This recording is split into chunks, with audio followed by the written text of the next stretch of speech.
Lynn Renaud garde le sourire. Pourtant il y a quelques mois, la comédienne s'est fait très peur. Le 10 avril 2020, l'actrice mythique a été hospitalisée en urgence pour une chute, comme ses proches l'affirmaient alors. En réalité, Lynn Renaud a fait un AVC en se réveillant ce matin-là. Sauvée par son chien, Pirate, la grande amie de Johnny Hallyday ne garde heureusement aucune séquelle. Mais elle a dû passer de longs mois à l'hôpital, pour une fracture à la cheville qui n'était pas opérable. Il faut attendre que ça guérisse, s'est-elle souvenue dans 50 minutes Inside ce samedi 13 mars. Pendant des mois, Lynn Renaud a dû rester alitée. Une période particulière pour la comédienne, qui a trouvé le temps très long. Mais malgré cet accident et la pandémie de coronavirus, s'y avec un optimiste légendaire qu'elle appréhende l'avenir. J'ai attendu 5 mois allongé à l'hôpital. Mais je me dis que ça aurait pu être pire, a continué Lynn Renaud. On ne sait pas ce qu'il peut arriver avec un AVC. Et puis, ce n'est pas dit que je n'aurai pas un autre.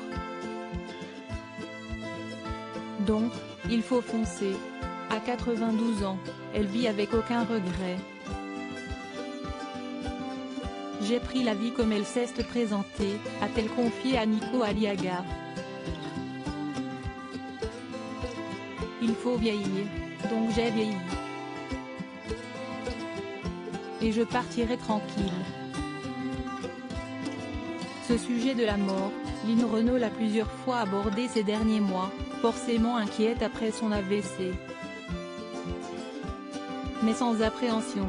Dans 7 à 8 il y a quelques mois, la comédienne évoquait le sujet de l'euthanasie avec sincérité. Si est-ce une cause que je prends en main, a-t-elle répondu. Ça sera dans mon testament, je ne veux pas qu'on me prolonge inutilement. Lynn Renaud, je partirai accompagnée, sans être un poids pour mes proches quand on est à la fin de sa vie, qu'on nous laisse partir, a poursuivi Lynn Renaud, qui a fait de cette cause l'une de ses batailles depuis plusieurs années, comme la lutte contre le sida. Qu'on nous aide à partir. Il faut nous aider à partir. Je le demande. Quand on souffre, on part. Mais, la vie est belle. Dans le livre de Catherine Sellac, intitulé À la vie, à la mort, elle expliquait déjà être favorable au droit de mourir dans la dignité. Le jour venu, si je suis dans un état lamentable, je refuse l'acharnement, assénait Lynn Renaud. Un combat personnel pour celle qui sera bientôt de retour à la télévision. Durant l'agonie de ma chère maman, je lui disais, comme tu es courageuse. Celle-ci me répondait, je n'ai pas le choix. Moi, je veux la voir.